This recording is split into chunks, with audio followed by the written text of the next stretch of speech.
Hello guys, how are we doing? Welcome back to the Free Hammers. This question is from Acid Jokes in the Ask Luke series. Do I think that Mikel Antonio has peaked? He goes on to say, he's never had the best touch.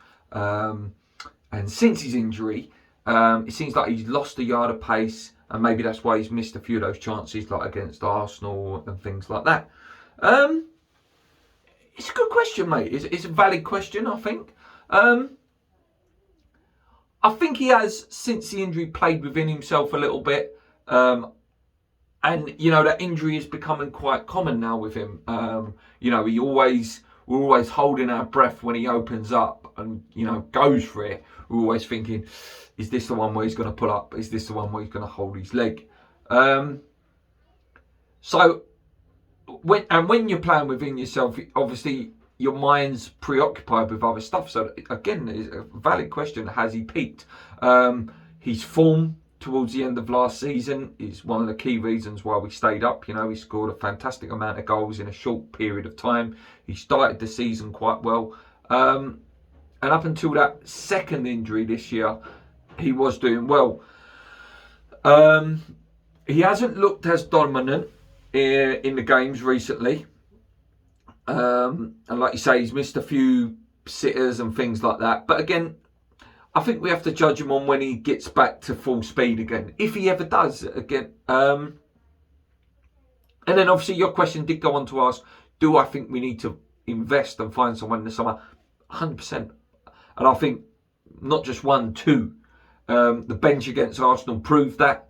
And the bench a few times this season, the fact that we've had two goalkeepers on the bench, and a bench full of kids, no disrespect to them, there's nothing that Moyes can look at to change. Lanzini was the only attack-minded player on the bench against Arsenal, and that was the only option that he had that he could use. Like, where if we had a couple of strikers on the bench, you can change it up and think and try something differently. Love or hate Andy Carroll. Andy Carroll was a plan B. If the Antonio wasn't working or Arnie wasn't working, you throw Big Andy on and you start lumping the ball up and you try something different. Or you bring on Hernandez to try and get something in the box. Fox in the box, just sit in the box and wait for the ball to come for you. At the moment, we haven't got a second option. Mikel is plan A, B, C, D, E, F, G. So it's definitely an area we need to look at in the summer. Let's be fair, Mikel is not a striker. He is not a striker. He's a converted winger to an attacker. He's done well there, and he's done fantastic stuff for us. And yes, he probably will go on to break Paolo Di Canio's record, which, credit to him, no striker at the club has ever done.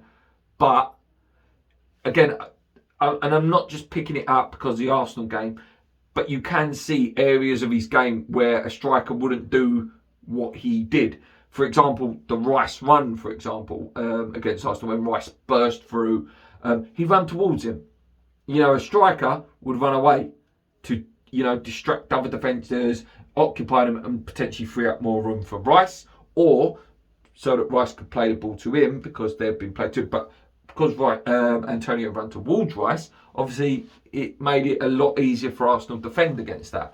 So, yeah, a striker is key in the summer for me. It really, really is. Do I think he's peaked? Yeah, I think that's the best we're going to get of Antonio. Like, what we see last year is him at his, prime. That's prime Antonio. He won Player of the Month as well. So, you can't get much better than that unless you're going on and winning like Player of the Season and things like that. So, yeah, maybe he has peaked, mate. Let me know what you guys think. Has Antonio peaked? Keep sending your questions in. Hit that subscribe button as well. Let's get us back up. We're pushing on to 4K. It's coming up to the Easter holidays as well, guys. So I'll be able to do loads of live stuff. I can't wait to talk to you guys again. I love when I get the time off work so that I can do all that live stuff. So yeah, look forward to doing that, guys. Keep your questions coming in. Come in your minds. Keep believing. Let's go.